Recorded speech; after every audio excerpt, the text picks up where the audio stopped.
islamique d'Iran. Dorénavant, toute navigation dans le détroit d'Ormuz est interdite.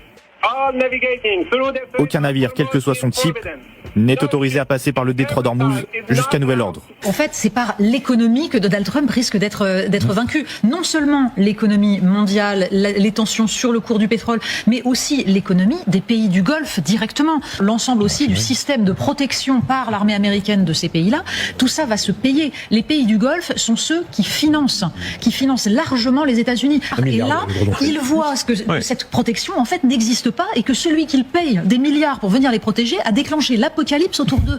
Ça va se payer très cher. Les divisions. Bateaux qui viennent dans ce détroit, les navires sans pilote également sont des bateaux robots qui eux naviguent tout seuls, et les fameux submersibles comme l'Asdar, c'est un drone sous-marin, évidemment invisible au radar aérien, évidemment il va à environ 46 km/h et il peut parcourir jusqu'à 600 km et rester en patrouille jusqu'à 4 jours sans être ravitaillé. Alors conséquence, ce que voulait Téhéran, une zone de destruction qualifiée d'ailleurs de vallée de la mort par les spécialistes à l'heure qu'il est, même si évidemment les États-Unis coulent ou détruisent tous les bateaux de surface iraniens, ça suffira évidemment pas pour ouvrir ce détroit. Famille, voici les preuves que Donald Trump peut rien créer dans cette guerre-là. Oui, il est coincé aujourd'hui, il se retourne vers la Russie pour aller demander pardon pour que la Russie puisse leur fournir du pétrole. Pourtant, ce pétrole russe, ils ont sanctionné ça depuis 2025. Aujourd'hui, ils viennent demander pardon à la Russie. Voilà, ils enlèvent les sanctions pour que la Russie puisse leur fournir du pétrole afin que le pétrole, le prix puisse baisser, voilà, aux États-Unis. Vous voyez un peu. On vous a dit que Donald Trump n'est rien, il peut rien créer dans cette guerre, il peut rien créer. Il a déjà échoué, il a déjà perdu le combat. On vous fait croire que, voilà, ils sont en train d'anéantir l'Iran. Mais quand on est en train d'anéantir l'Iran, et que l'Iran, les Iraniens ont bloqué le détroit d'Ormuz, il faut cibler ceux qui ont anéanti le détroit d'Ormuz pour que le pétrole puisse passer. Mais ils n'arrivent pas. Ce qui veut se dire que Trump ne fait rien, même il ne crée rien dans cette affaire. Vous voyez, c'est factuel. Il faut arrêter ce bandit. On voit la vérité. Trump peut rien créer. Sinon, s'il pouvait créer, il allait débloquer le détroit qui est bloqué par les Iraniens. Et le pétrole allait passer. Mais aujourd'hui, il enlève la sanction contre le pétrole russe. Et il demande pardon aux Russes de lui envoyer du pétrole, désormais. Pour que, voilà, le prix du pétrole ne puisse pas flamber aux États-Unis. Quand on vous parle là, il y a caillou dans vos oreilles. Quand on vous explique les choses là, vous voulez forcément rester sous la tutelle des gens. Apprenez à voir la vérité. Donald Trump ne peut rien créer. Si vraiment il maîtrisait cette guerre-là, comme on le voit à la télévision, sur les médias de propagande, il y a longtemps, il a débloqué le détroit. Mais s'il n'y arrive pas, c'est parce qu'il ne maîtrise rien. Donc arrêtez de vous blaguer. Arrêtez de vous blaguer. Oh, bataille la vidéo partout, les gars. Écoutez la vérité que les médias américains et les médias français ne vous diront jamais sur le conflit qui se passe entre l'Iran et Israël et les États-Unis d'Amérique. Écoutez la vidéo et puis vous la partagez et likez. La bombe nucléaire, on ne veut pas que l'Iran la possède. Je peux le comprendre. Mais est-ce qu'Israël la possède? La réponse est oui. Est-ce qu'Israël la possède dans le respect des règles internationales? Est-ce qu'Israël a été autorisé à posséder la bombe nucléaire? La réponse est non. Si on accepte que Israël ait la bombe nucléaire, alors il faut accepter que l'Iran ou l'Arabie Saoudite la possède demain. Pourquoi certains pays auraient droit à la posséder et pas d'autres? Parce que si l'Iran avait la bombe nucléaire, permettez-moi de vous dire qu'elle ne serait pas attaquée aujourd'hui. On n'était pas loin d'un accord entre les Iraniens et les Américains. Au moment où on n'est pas loin d'un accord, Israël déclenche les hostilités et attaque l'Iran. Parce que, accord ou pas, c'est pas ça qui les importait. C'est pas le nucléaire qui les intéresse. C'est pas le peuple iranien qui les intéresse. C'est la déstabilisation du régime pour mettre la main sur la puissance énergétique iranienne. Comme ils ont fait en Syrie, comme ils ont fait en Irak, comme ils ont fait en Libye. Partout où sont passés les Américains, c'est le chaos. La puissance qui crée le chaos dans le monde, ce sont les Américains. Qui a créé les mouvements État islamique, Daesh, qui les a créés? Les Américains. Qui a favorisé l'émergence du Hamas? Israël. On nous instrumentalise aujourd'hui. Je m'interroge, c'est si compliqué que ça d'expliquer qu'Israël bafoue le droit international depuis 2 ans en Palestine et continue de le faire aujourd'hui en Iran et continue de le faire au Liban et que ce pays ne peut pas aujourd'hui s'exonérer de respecter les règles du droit international. Mais de quoi ont-ils peur? D'être traités d'antisémites? Mais des juifs eux-mêmes critiquent la politique d'Israël. Moi je trouve que la couverture médiatique française elle est honteuse. Il y a une inversion accusatoire. C'est l'Iran qui est agressé, si on suit les médias français, si on ne sait pas ce qui s'est passé, on pense que c'est l'Iran qui est l'agresseur. Cette indignation sélective aujourd'hui de l'Occident en fonction de la nature des morts, de ceux qui sont tués. Il y a une école qui a été bombardée en Iran. Il y a une centaine d'enfants qui sont morts. Si c'était en Israël, en boucle, les chaînes info, mainstream, elles passeraient que ça. Non pas que je ne veuille pas qu'on parle de la mort de civils israéliens. Moi, je mets les civils au même niveau. Si on parle des civils israéliens ou américains morts, on doit parler des civils iraniens morts de la même manière. Mais on est habitué, malheureusement, en France. Vous savez, quand il y a eu la riposte disproportionnée et génocidaire d'Israël en Palestine, on ne parlait pas des morts palestiniens. L'Iran a subi une agression. C'est comme ça qu'est partie la guerre, en dehors de tout respect du droit international. C'est ça qu'on devrait marteler dans les médias français. Or, on martèle pas ça. On parle de la riposte de l'Iran qui frapperait les pays du Moyen-Orient. Mais la riposte de l'Iran, elle est née de quoi? Elle est née de l'agression américano-israélienne. On peut dire ce qu'on veut, mais ils ont frappé que des zones militaires, les Iraniens. Encore une fois, contrairement aux Israéliens qui ont tué des enfants dans une école. Je le répète, parce qu'on ne le dit pas dans les médias français. Il y a une forme d'omerta. On nous cache des choses. Madame, mademoiselle et monsieur, j'espère que vous avez bien écouté ce monsieur. Il a dit la vérité, rien que la vérité. C'est des choses que les médias français et les médias américains ne vont jamais vous dire sur les réseaux. Ils ne vont jamais passer ce type de message. Jamais. Parce que ça ne les arrange pas en fait. Comment vous possédez une arme nucléaire? Vous ne voulez pas que les pays indépendants aussi fassent pour eux? Quand même, c'est compliqué. Il y avait longtemps, je vous avais dit non. Ça ne peut pas se comprendre. La France a. Israël a. Les États-Unis a. Hein? La Russie. La Chine.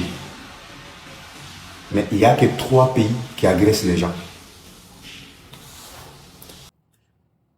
Les Américains ont fait la gueule en 2 jours, en 3 jours, en 4 jours. Donc, après avoir largué tellement de bombes, ils se sont rendus compte que ce sont des bâtiments vides.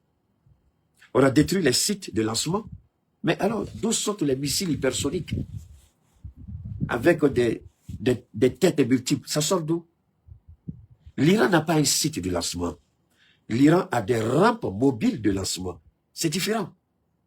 Vous avez un site, on bombarde le site, c'est fini. Et l'Iran, je vous l'ai dit, hier, je crois, ma petite soeur est venue. Hier, je voulais faire un direct. Bon, ben, comme elle est venue, on a un peu causé, je ne pouvais plus sortir. C'est pourquoi hier, j'ai pas fait. J'ai fait un plan. Alors après, j'étais assis là, et puis, c'est comme si Dieu me montrait la ville souterraine, comment l'Iran a fait, a bâti une ville dans le sous-sol, à partir des roches, des montagnes. Alors, je vais vous montrer juste une idée. Je ne vais pas aller loin. Alors, il y a surtout l'idée qui m'a marqué. C'est comme si Dieu me dit, mais attends, les gens, ils sont bêtes. Quand ils viennent et puis ils larguent les bombes, quand les bombes descendent, c'est de façon verticale. Mais est-ce que quelqu'un qui construit un site souterrain est bête? Dès qu'il creuse là où il creuse là, de façon verticale, et puis c'est là-bas, il va rester. Il dit, non, non, c'est pas là-bas. Il dit, waouh. Et puis je commence à laisser l'esprit me guider dans le sous-sol iranien. On dit, ah, il raconte sa vie encore, petit bâtard, pourquoi tu parles pas, tu cherches quoi ici? Donc, ce que j'ai vu, quand l'Iran a fait la première entrée, vous connaissez le nom des sites, je ne peux pas les retenir, l'Iran a percé de façon verticale. Et quand ils ont commencé à évoluer, donc, l'entrée verticale, l'entrée principale, l'Iran a fermé, pas depuis le dehors, hein, de l'intérieur même, l'Iran a bouclé. Donc, si tu lances ta bombe, là, ça ne peut jamais aller. Donc, ils ont bouclé, et puis ils ont fait encore quelques kilomètres. Arrivé à quelques kilomètres, ils ont creusé encore pour descendre. Donc, ils font vertical, ils peuvent faire 200 mètres comme ça, ils font 1 kilomètre, et puis ils descendent encore 200 mètres, ils font un autre, et puis ils commencent à faire maintenant des ramifications comme des carrefours, des voies. Donc, plusieurs entrées, en même temps dans le sous-sol. Et cette partie, c'est les dépôts pour les missiles, ça, ce sont les drones, ça, ce sont les usines pour construire les drones, ça, ce sont les usines pour les missiles. Donc, ils ont fait un sous-sol où rien n'est connecté. Donc, tu peux rentrer, mais avant de rentrer là, une fois que toi tu rentres, voilà un peu la stratégie, ce qui m'a été montée, je dis, ouais, c'est pas vrai, les Iraniens c'est des génies, c'est des fous, quoi. Quand vous rentrez, et puis, parce que l'Amérique, ils savent que les Américains vont tenter d'envoyer ce qu'on appelle des forces spéciales pour aller récupérer l'uranium. C'est pourquoi les Iraniens disent, alhamdoulilah, venez. Donc, comment ils vont, qu'est-ce que les Iraniens font? Ils laissent la partie ouverte, vous pensez que vous envoyez les bombes. Mais vous n'avez rien fait. Parce que le site n'est pas là-bas. Là où vous larguez les bombes, là, le site souterrain est au moins à 5 km, voire 10 km de là où vous avez largué. Et là où vous avez largué, c'est fermé. Quelques mètres devant, ils ont fermé. Les Iraniens ont fermé. Avec du béton, avec de la montagne, ils ont fermé. Et puis à partir de là encore, ils ont fait des ramifications à l'intérieur. Vous pouvez aller sur un site, ce site n'est pas connecté à un autre site.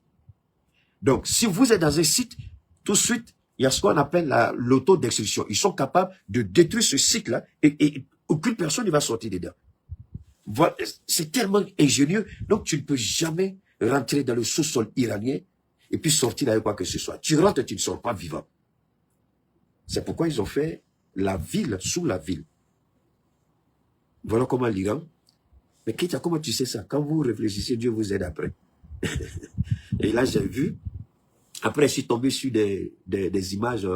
Comment vous appelez ça avec les images 3D? Mais voilà, les gens essaient de faire des reprises. Mais jusqu'à présent, personne ne connaît le plan véritable du sous-sol iranien. Personne ne connaît où il faut entrer, où il faut sortir. Tellement c'est sophistiqué. Ils ont fait sur l'exemple des pyramides égyptiennes. Vous voyez, souvent vous regardez les films égyptiens où les gens vont, ils disent, on a trouvé la tombe de Fertiti, de petit frère de Pharaon, le fils de Pharaon. Vous voyez, et vous faites une heure seulement, c'est fini, c'est l'autodestruction. Automatiquement, tout se coule sur vous. Donc, c'est le système des pyramides, l'ingéniosité des pyramides, ils ont mis en place dans les sous-sols iraniens. Donc, personne ne peut avoir accès ni aux missiles tant que ce ne sont pas les véritables personnes qui doivent entrer. Ça, c'est un premier point que chacun doit retenir. Deuxième élément, le titre que j'ai failli mettre, c'est « Trump est devenu fou ». Trump est malade. Trump a passé sa vie, et là, je voudrais vraiment que vous m'écoutiez, je vous en prie. Trump a passé sa vie à voler. Trump a passé sa vie à manipuler ce qu'on appelle le fisc. Il ne payait pas ses impôts. Il crée une entreprise. Moi, j'ai vu ça en direct. Mon premier boulot que j'avais à New York, avant d'aller en Californie, c'était pour un juif. Et pendant que moi j'y étais, je crois que c'était la dernière année, le coin marchait tellement bien, c'était un supermarché, qui marchait tellement bien. À ma grande surprise, bon, puisque moi, je n'étais pas là pour rester, puisque moi, je devais continuer sur la Californie. Et moi-même, j'ai quitté le boulot avant même que le gars... À ma grande surprise, le gars préparait à vendre son business. Il avait déclaré faillite.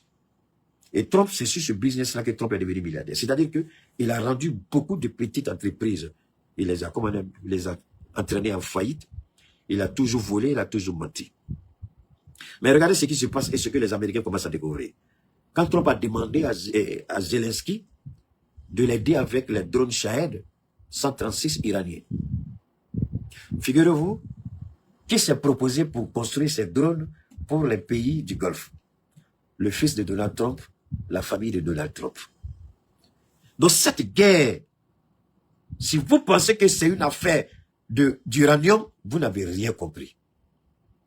Comment la famille de Trump décroche le contrat pour dire, eux se proposent avec l'Ukraine à mettre en place rapidement ce qu'il faut pour commencer à construire les drones. Qu'est-ce que les gens ont fait avec les drones? Voilà Trump, c'est sa famille qui est déjà engagée à construire les drones. Premier élément. Alors, après la frappe israélienne et américaine sur les dépôts de carburant et les châteaux d'eau en Iran, incapable de battre militairement l'Iran, il faut tuer la population iranienne. Quand je vous disais que Hitler a bien fait sur les Juifs, vous commencez à voir? Quand j'ai dit ce peuple est maudit, ce n'est pas ce peuple-là que Dieu a choisi. Est-ce que vous commencez à voir clair dedans? Sinon, comment vous craignez Dieu, vous êtes engagé dans une guerre, dans un conflit, et vous attaquez un dépôt de carburant? Quel est le motif? Parce que tout le monde sait que les drones et les missiles que l'Iran utilise, les réservoirs sont déjà dans le sous-sol. C'est pas exposé, c'est pas au dehors. Et même si vous voulez bombarder, mais réfléchissez, et la population civile? Non. Deuxièmement, vous attaquez le château d'eau. Heureusement qu'en Iran, la consommation de l'Iran est le seul pays qui traite l'eau à 3%, 2%. Donc ça veut dire que l'Iran, en réalité, l'Iran n'a pas trop besoin de ça. Mais Israël en a besoin à 85%. Les pays du Golfe entre 95, 94 et 90%. C'est là que ça devient intéressant. Je vous en prie, abonnez-vous à la page Keita Cheikh Oumar, et puis bon, YouTube, Facebook, je ne sais pas si vous pouvez vous abonner parce que là-bas, c'est des idiots, ils ont bloqué les abonnements. Vous vous abonnez, vous pensez que vous êtes abonné, mais vous n'êtes pas répertorié. Parce que le même chiffre que j'ai donné aux gens, ça fait 4 ans maintenant, c'est le même chiffre qui est là. Ça n'évolue pas. Donc, même si vous êtes sur Facebook, je vous en prie, allez vous abonner sur YouTube. C'est là que je suis plus concentré. Alors, donc, qu'est-ce que l'Iran a fait? L'Iran a dit, automatiquement, vraiment aujourd'hui c'est riche, hein? Vraiment l'information est dense aujourd'hui. Il y a une autre, avant d'aller, j'ouvre une petite parenthèse. Benjamin Netanyahou, vous vous rappelez de la frappe que j'avais annoncée la dernière fois? D'accord. La frappe a eu pour effet, Benjamin, effectivement, il a échappé de justesse, mais son frère a été tué lors des frappes. Vous n'entendez pas la télévision française, ou vous n'entendez pas ça aux États-Unis. Hein? Le frère de Benjamin Netanyahou a été envoyé au repos éternel. Il dit, mais son frère de sang, les frappes. Et son fils, qu'il préparait pour le succéder, a été grièvement blessé. On ne sait pas s'il va s'en sortir. Les frappes de l'Iran. Je répète, le frère, je ne sais pas si son frère ou son petit frère de Benjamin Netanyahou a été tué et son fils grièvement blessé. C'est aujourd'hui que l'information est sortie. Et on ne sait pas si son fils va s'en sortir. Deuxièmement, ils ont commencé à censurer les images en Israël. Donc, on n'a que 1% des images. La réalité a été... Ils ont scellé tout. Si tu as publié, il faut faire attention. Sinon, si on met la main sur toi, tu vas en prison. Comme ils l'ont fait pendant la guerre de 12 jours. Et le ministre de la Défense israélienne, son convoi a été pulvérisé. Et personne ne sait où surtout le ministre. Est-ce qu'il était dans le convoi? Ce n'est pas encore confirmé. Mais le convoi du ministre de la Défense d'Israël, son convoi a été pulvérisé. Voilà, ça ce sont les deux informations d'abord, et puis on va continuer. Maintenant, quand ils ont lancé l'attaque contre le site pétrolier de l'Iran, l'Iran envoyait un message clair au Moyen-Orient. Et c'est le message du Moyen-Orient que la Maison-Blanche a mal interprété et dit que l'Iran veut capituler, l'Iran est prêt à négocier. Je vous ai dit que Donald Trump n'a pas honte. Et il est en train, comme c'est un gars, il a fait la communication. Il avait sa propre, comment on appelle, je ne sais pas c'était quelle, en tout cas il avait mis en place une émission, Yuga Fire, pour tous ceux qui ont fait les États-Unis, qui sont aux États-Unis, savent de quoi je parle. Donc, il est habitué à communiquer. Il a même créé son propre site de réseau, qu'on appelle Truth Social, je crois, un truc comme ça. Puisqu'il a été banni de beaucoup de trucs, donc il a créé pour lui-même. Et il communique beaucoup. Il parle beaucoup de la Trump. Donc, il dit des choses, il se vante, il se met au devant alors qu'il n'a aucun pouvoir véritable. Alors, ils sont en train d'appliquer la doctrine de Vladimir Poutine aux États-Unis. Permettez-moi, je vais enlever ça. Donc, aux États-Unis, l'administration Trump, voilà, merci infiniment. Voilà. Donc, aux États-Unis, l'administration Trump dit qu'elle n'est pas en guerre avec l'Iran, mais que ce sont des opérations militaires. Parce que si elle dit qu'elle est en guerre, tout de suite, le Congrès va le bloquer. Et pour ne pas que le Congrès le bloque, il dit qu'il n'est pas en guerre, mais il est en opération militaire avec l'Iran. Donc le terme guerre, alors que lui-même l'a plusieurs fois utilisé, l'expression guerre, guerre, guerre, guerre. Alors, l'Iran a... Il y a des images que je n'ai pas envie de montrer, c'est pas très joli, mais je vais voir si je peux quand même. Pour ne pas que, bon, c'est vrai que j'ai pas trop peur de ces histoires de sanctions, mais j'ai pas envie de heurter la sensibilité de certaines personnes. Peut-être qu'il y a des gens parmi vous, vous ne pouvez pas supporter la violence de certaines images parce qu'il y a des frappes, vous voyez des gens qui meurent en direct. Donc c'est pas joli que je vous présente ça, je ne peux pas présenter tout, mais je fais le minimum pour essayer de vous montrer un peu. L'Iran a frappé le plus important site pétrolier d'Israël, parce que Israël, sa consommation d'hydrocarbures dépend 90% de l'extérieur. Et c'est ce dépôt gigantesque que l'Iran a pulvérisé. Je dis bien pulvérisé. C'est l'image qui est là. L'image est là. Je vais vous montrer d'autres images. Ce n'est pas tout. Il y a une base secrète israélienne où se trouvent les avions stratégiques israéliens, les avions bombardiers qui peuvent porter des ogives nucléaires. Cette base, à son tour, a été pulvérisée par l'Iran. Les images sont censurées. Ça, c'est Israël. J'ai pas fini, on va revenir sur Israël. Maintenant, au niveau des pays du Golfe, là où Israël tire 85 à 90% de sa consommation en eau potable, où l'Arabie Saoudite tire 90%, le Bahreïn, le Koweït, les Émirats Arabes Unis, ce château d'eau, je ne sais pas c'est dans quel pays, j'oublie le nom du pays, l'Iran a pulvérisé l'usine de traitement d'eau potable. Donc tous les pays du Golfe qui dépendent de ce traitement d'eau potable, et tous sont aujourd'hui, il n'y aura pas l'eau. Et l'Iran allait plus loin. Même les hôtels 5 étoiles où des familles militaires, des militaires américains sont logés, l'Iran n'envoie pas des missiles, mais l'Iran envoie des drones Shahed sur ces hôtels-là pour les frapper.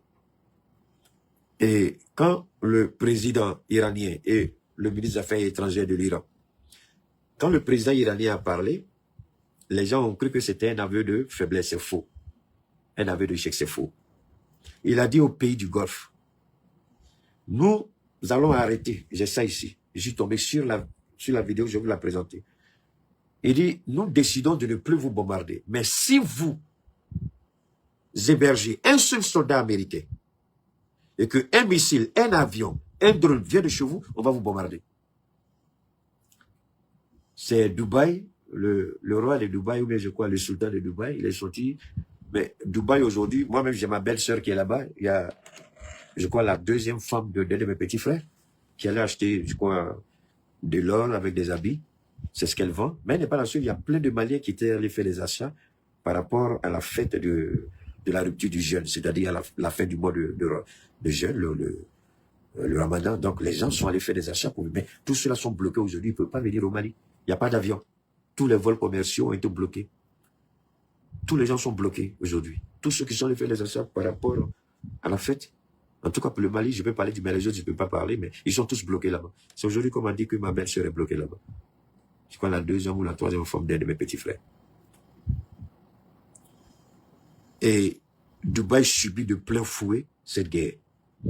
Et Dubaï est en train de perdre gros dans cette guerre. Parce que la force de Dubaï, ce sont les investissements privés.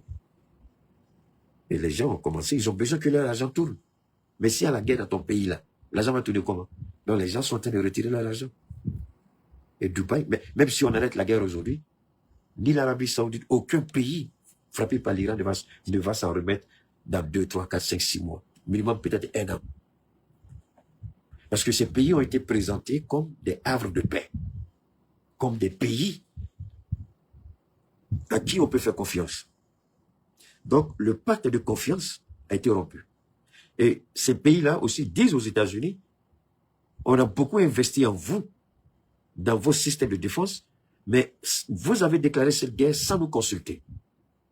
Et vous avez pris les infrastructures critiques que vous avez envoyées vers Israël. Donc, aujourd'hui, ils se rendent compte qu'ils ont été lâchés par les Américains. L'Arabie Saoudite aujourd'hui est le plus gros perdant. Bahreïn, Koweït, Qatar, ils sont tous dépassés. Mais c'est là, vous voyez, le vrai visage de la démocratie. Le vrai visage des États-Unis. Je vous ai dit que les Américains vivent encore dans le fantasme d'une illusion. Je répète, les Américains vivent aujourd'hui dans le fantasme d'une illusion. Une puissance qui est basée sur la manipulation, la communication, le fait psychologique. Aujourd'hui, cet effet-là, qui pouvait imaginer qu'un pays qui depuis 40 ans est sous sanction peut tenir tête aux Américains à tel point que 2 pays unis, incapables de battre l'Iran, sont obligés de s'attaquer aux châteaux d'eau, aux infrastructures de traitement d'eau et puis aux dépôts pétroliers. Qui pouvait imaginer ça? Les mêmes qui disaient que Poutine est un criminel. Mais aujourd'hui, Poutine se frotte les mains. Pourquoi? Le dollar est en train de gérer le dollar. Le prix du baril, c'est-à-dire le prix du pétrole, est en train de monter. Poutine qui vendait son pétrole à un prix bizarre, aujourd'hui, ça a monté de façon spectaculaire, les prix montent. Et lui, il est là, il ramasse seulement. Donc finalement, vous voyez, on va mettre l'économie russe en genoux. On va bloquer l'argent de la Russie ici.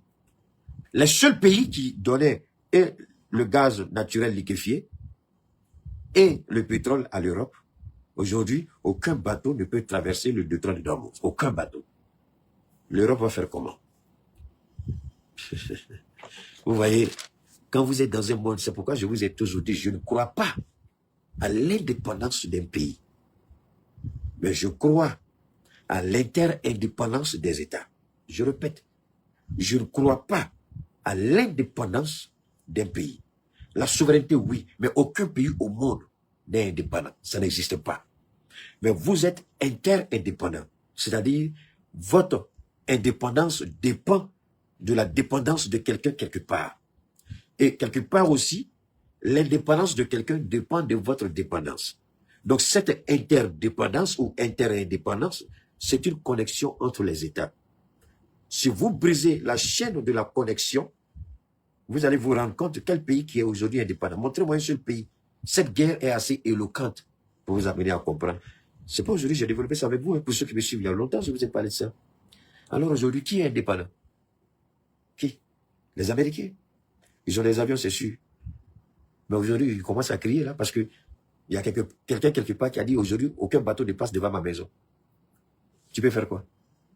Tu peux rien faire. Donc le prix du pétrole augmente chez toi là-bas. Les gens vont à la pompe. Les Américains ont commencé à crier déjà. Les Américains demandent même qu'il soit destitué. Les gens veulent plus de lui comme président. Ça chauffe aujourd'hui. Mais comme il n'a pas honte, c'est un idiot, il aime s'entendre parler. Il aime se vanter. Il veut rentrer dans l'histoire forcément d'une manière ou d'une autre. Il veut que son nom soit écrit dans l'histoire. Et donc, il commet des bêtises.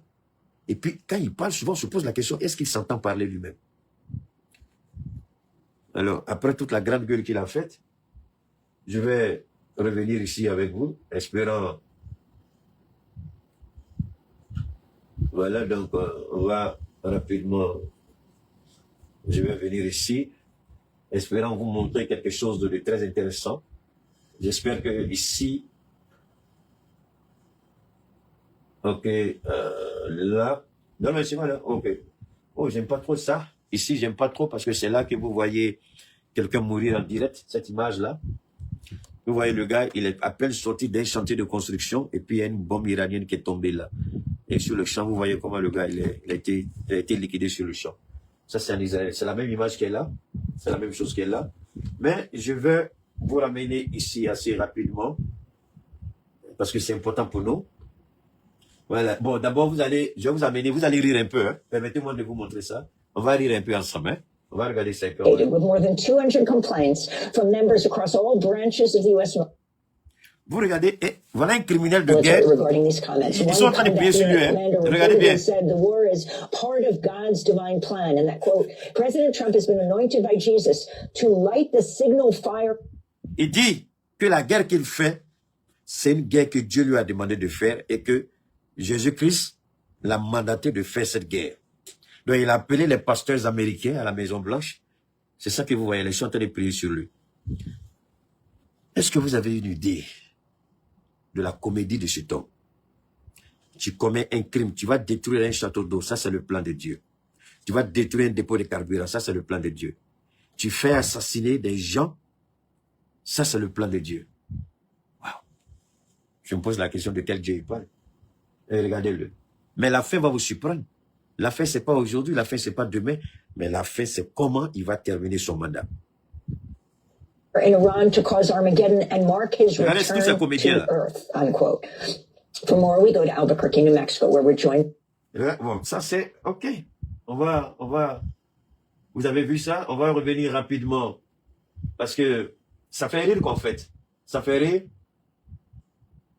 Parce que Trump est... Alors, on va rapidement, rapidement, je vais vous montrer une autre vidéo qui va me permettre de conclure et puis on va continuer sur...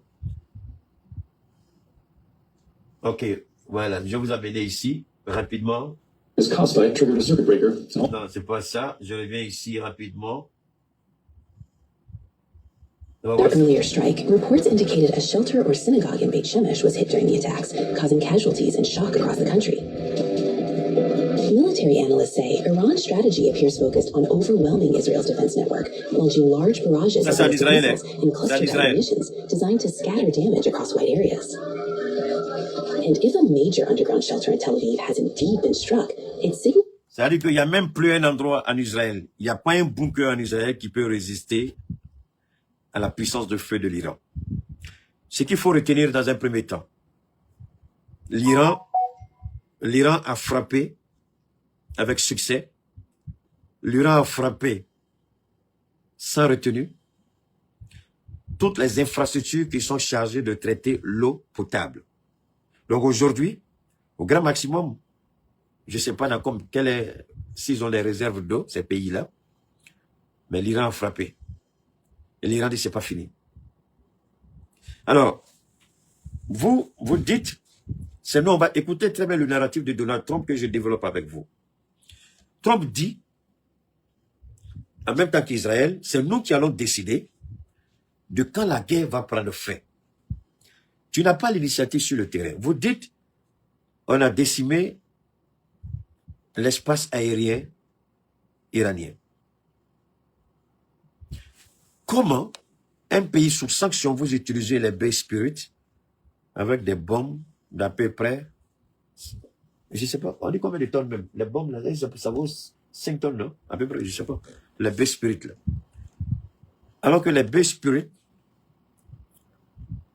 si je m'en tiens à leur définition, puisque à lui seul, il fait, je crois, 2 milliards de dollars, l'avion, c'est un avion qui est conçu pour porter des charges nucléaires. Mais ils envoient, pour le moment, ce sont des charges conventionnelles que le B. Alors, pourquoi utiliser le base spirit? Première question. Alors, avant que la guerre ne commence, ils ont dit que l'Iran était un pays faible. Ils ont dit que l'Iran était affaibli. Ils ont dit que l'Iran ne pouvait pas lire. Alors, mais pourquoi deux puissances militaires contre un pays pauvre, un pays affaibli? Vous allez même jusqu'à utiliser le base spirit? Ça pose un problème. Les porte-avions. Abraham Lincoln a été frappé. Ils ont caché les dégâts. Ils ont poussé le porte-avions. Je ne sais pas jusqu'où, mais en tout cas, le porte-avions a été touché. Les Iraniens ont montré quelques images, mais ils n'ont pas tout montré. Le porte-avions a été bel et bien touché. Le porte-avions Abraham Lincoln, je crois. Le SS Abraham Lincoln a été touché. Et ils ont fait venir un troisième porte-avions. Je ne sais pas à quel niveau se trouve ce porte-avions. Les Français aussi avaient envoyé leur soi-disant Charles de Gaulle. Je crois que là, c'était les Houthis, non? Et ça, c'est même pas Iran. Hein. Ils envoyaient un missile sur Charles de Gaulle. Vous vous rappelez? Ils avaient prédit ça. Ils ont envoyé un missile sur Charles de Gaulle. Et Charles de Gaulle a fait demi-tour. Les Français disent qu'il y a une panne, ils vont aller réparer. C'est pas panne. Charles de Gaulle a reçu un missile. Ils ont envoyé un missile sur Charles de Gaulle. Le seul porte-avions français. Alors, vous savez, dans cette guerre, ne vous attendez pas à ce qu'on vous dise toute la vérité. Nous, on ne peut pas avoir toute la vérité pour vous. Moi, je n'ai que, parce qu'il y a des plateformes où je suis inscrit, c'est là que je vais chercher mes informations, des plateformes crédibles, aussi bien aux États-Unis, au Canada, je crois. Est-ce qu'en Europe, il y en a même, en Europe, peut-être une ou deux. Mais plus aux États-Unis et au Canada. Donc, c'est là que j'ai beaucoup d'informations. Parce que cette guerre-là, quel que soit ce que je peux prétendre connaître, j'ai besoin de certaines informations au risque de ne pas venir faire du verbiage cru devant vous. Le Charles de Gaulle, pourquoi Charles de Gaulle a fait demi-tour? Pourquoi je vous ai dit qu'on ne peut pas dire toute la vérité? Même pas les journalistes accrédités. Pourquoi? Quand vous dites aux Français qu'un missile outil a frappé Charles de Gaulle, vous montrez les images, vous montrez les vidéos, vous montrez les dégâts, mais vous montrez la faiblesse de la France. Et vous poussez le peuple français dans la rue à demander des comptes à leur président. Donc, ce qui fait que, pendant les temps de guerre, et c'est ce qui est malheureux chez nous en Afrique, vous voyez la différence entre eux et nous. Eux, ils ne le font pas. Mais chez nous ici, vous voyez les petits idiots passer c'est visibilité. Ils sont tellement idiots, ils vont même faire la propagande de ceux-mêmes qui nous attaquent. J'ai dit, mais toi, tu es un alphabet, tu connais rien, tu te lèves pas avec ta téléphone, tu dis, tu as parlé. Et puis, ils se mettent à dire n'importe quoi. Souvent même, ils font la promotion des gens sans se rendre compte. Ils font la publicité des gens. Et c'est pourquoi le gouvernement malien, je remercie bien les pays de l'AES. Tous ceux qui vont faire ça désormais vont payer le prix. On ne fait pas ça. Est-ce que vous avez vu la presse française montrer l'impact de Charles de Gaulle, le porte-avions Charles de Gaulle? Non. Est-ce que vous avez vu même CNN, qui est contre Trump, ne montre même pas les images des impacts sur Abraham Lincoln? Attendez, pour que nous, on ait les images sur les frappes des bases américaines dans le Golfe. Ce sont des personnes, si vous voulez, je ne dirais pas des touristes, mais des riverains. Puisque c'est, à part les bases qui sont un peu loin, alors comme les gens aiment beaucoup se promener dans ce pays-là, il y a des gens qui étaient là quand les frappes ont eu lieu. Donc tout de suite, les gens ont filmé puis ils ont mis sur le réseau. C'est comme ça qu'on a eu les images. Mais même avec ça, l'Amérique ne dit même pas la vérité sur le nombre de morts. Il y a une frappe que l'Iran a faite. L'Iran dit, nous on sait qu'on a tué à peu près 200 soldats américains. Mais on laisse les Américains eux-mêmes dire la vérité. On ne va pas montrer les images. Et l'Iran n'a pas montré les images. C'est là que les gens commencent à sortir avec des chiffres. Et les Américains commencent à demander à Donald Trump, attendez, est-ce que c'est notre guerre? Alors comme c'est un monsieur, je le répète, qui n'a pas honte. Il n'a pas honte. Mentir là, ça ne coûte rien à Donald Trump. Il va vous regarder droit dans les yeux, il ment et puis il fait comme s'il n'y a rien. Il vit de ça. C'est son ADN. Mentir et manipuler là. Ça c'est l'ADN de Donald Trump. Donc, si un gars comme ça il est en guerre, vous croyez qu'il va venir vous dire, ah voilà la situation, voilà ça. Il ne le fera jamais. Jamais. Alors, nous, on a le nouveau guide qui est arrivé. Mojtaba Kameli. Pourquoi la guerre va changer de nature? 1. Les bombardements qui se passaient, c'était des bombardements qui avaient été déjà planifiés par le guide avant sa mort. Et personne ne pouvait changer le plan si un nouveau guide n'était pas mis en place. Quand Israël a compris que les sages devaient se retrouver pour décider, leur information étant erronée, ils ont frappé le siège de là où devait se tenir la réunion. Détestez-moi, détestez l'Iran. Ça, c'est une guerre pour vous.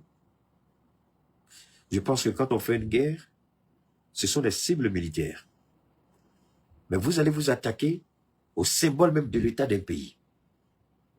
Et vous avez ce bâtard de président criminel, assassin, génocidaire de Donald Trump, qui dit, le prochain guide, si je ne suis pas impliqué, je ne vais pas t'entendre qui Nyamukodé, Dankadé, menteur, voleur, assassin et criminel. Quand tu mets ta bouche dans l'affaire des musulmans, tu es qui toi? Alors, Israël va bombarder. Donc, je vous en prie. Comme je vous ai dit la première fois quand j'ai commencé mon intervention, je dis, je ne vous montrerai pas les frappes des criminels en Iran. Vous pourrez trouver ça ailleurs. Moi, mon rôle, j'ai décidé de soutenir l'Iran. Je ne montrerai aucune frappe sur l'Iran. Parce que ce n'est pas ça mon objectif. Et je soutiens l'Iran parce que l'Iran mérite d'être soutenu. Si on accepte ça, demain on est victime nous-mêmes de cette situation. J'ai bien peur en Côte d'Ivoire parce que quand la guerre va entrer dans une phase compliquée, les mercenaires israéliens qui sont en Côte d'Ivoire, ils vont commencer à planifier des attaques contre des hommes d'affaires libanais en Côte d'Ivoire. Je répète ce que j'ai dit. Je dis, quand la guerre va entrer dans une phase critique, les mercenaires israéliens qui sont en Côte d'Ivoire, à la solde d'Alassane Ouattara, vont commencer à attaquer les Libanais qui sont en Côte d'Ivoire. Pas eux, puisqu'ils savent comment recruter des terroristes pour faire leur sale boulot. Ils n'ont pas besoin de se salir. Quand cette guerre va rentrer dans une phase difficile et délicate, vous allez voir que des Libanais vont commencer à être liquidés. Ne vous fatiguez pas. Ce sont les mercenaires israéliens de Ouattara qui sont en train de vendre la mèche pour que ces gens-là soient liquidés. Parce qu'ils vont dire quoi? C'est eux. C'est pourquoi la Côte d'Ivoire est sur la liste des pays qui financent le terrorisme. C'est à cause du Hezbollah. Et qui finance le Hezbollah après l'Iran? C'est la Côte d'Ivoire. C'est les Libanais qui sont installés en Côte d'Ivoire. Est-ce que vous savez que les Libanais installés en Côte d'Ivoire envoient plus d'argent au Liban que n'importe quel pays au monde, à part l'Iran? Ça, c'est pas une affaire d'aujourd'hui. Vous pouvez vous informer. La Côte d'Ivoire est le deuxième pays, après l'Iran, qui fait entrer l'argent au Liban plus que n'importe quel autre pays. Et quand les Israéliens sont arrivés en Côte d'Ivoire, Ils sont venus avec un double objectif. Aider Ouattara à traquer ses opposants et espionner tous les Libanais qui sont en Côte d'Ivoire. Et suivre la trace de l'argent. Et voir comment ils peuvent en même temps traquer directement au Liban. Donc Ouattara, si les Libanais croient que Ouattara est en train de leur rendre service, là, le petit Nyamoko Fali des Libanais, ta gueule pourrie, là, il faut ouvrir tes yeux. Ouattara n'est pas bête. Ouattara est en train de faire un double jeu, et avec les Libanais et avec les Israéliens. Les Israéliens qui sont logés dans son deuxième bureau, à lui, là, avec les moyens de communication, les moyens d'espionnage les plus sophistiqués. Non seulement ils travaillent pour Ouattara, mais ils espionnent les Libanais. Donc cette guerre, quand elle va rentrer dans une phase critique avec le Hezbollah, quand le Hezbollah va commencer à détruire sérieusement Israël, commencez à regarder les Libanais qui seront liquidés en Côte d'Ivoire. Je connais toujours la mentalité du Mossad. J'ai pris le temps de lire des documents sur le Mossad, des films sur le Mossad. Et le Mossad n'a jamais changé sa façon d'agir. De toute façon, ils sont en train d'agir en Iran.